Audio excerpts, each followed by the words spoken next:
Hier, votre ministre de l'Intérieur affirmait, et il l'était démontré, qu'il avait écrit au président de la 17e chambre du tribunal correctionnel de Paris une lettre pour donner son sentiment sur une affaire qui est une affaire pendante devant cette juridiction.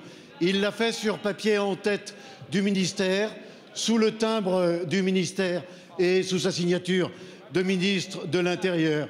Hier encore, nous apprenions que le président de la République avait écrit au même président, mais cette fois sur papier libre, pour lui donner son sentiment sur une affaire qui le touche de près et qui le concerne personnellement.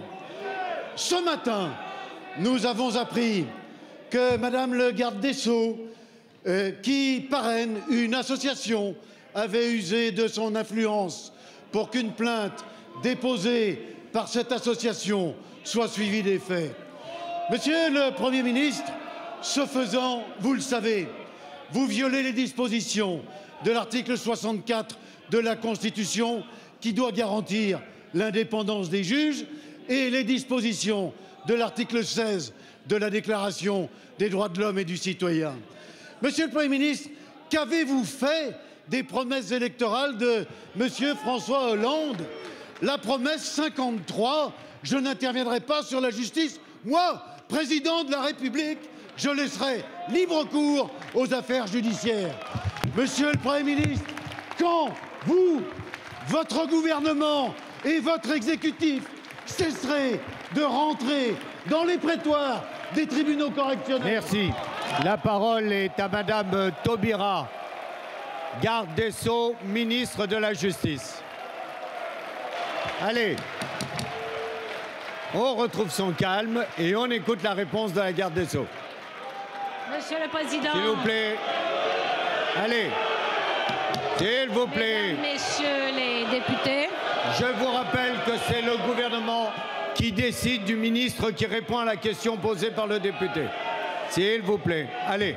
On retrouve son calme. Monsieur Balkany. Monsieur le député Étienne Blanc.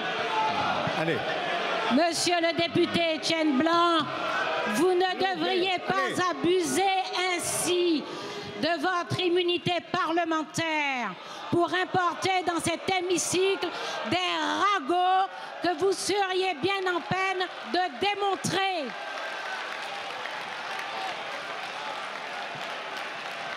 Allez, mes chers collègues, s'il vous plaît. Allez, on se calme.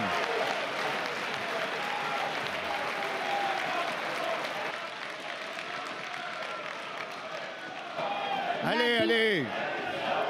L'habit. S'il vous plaît. Écoutez, vous savez les uns et les autres ce que provoque chez les téléspectateurs l'habit ce de genre de comportement. Alors maintenant, on écoute la réponse. Si mal. Allez. Alors. Allez, s'il vous plaît. Alors, je disais que l'habit de l'offuscation vous va si mal. Monsieur le député, ni vous, ni ceux qui m'accusent ne seront en mesure de démontrer ce qu'ils prétendent. La justice dans ce pays démontrera le contraire. Concernant le président de la République, Monsieur François Hollande est mis en cause dans un ouvrage qui fait l'objet d'une procédure judiciaire.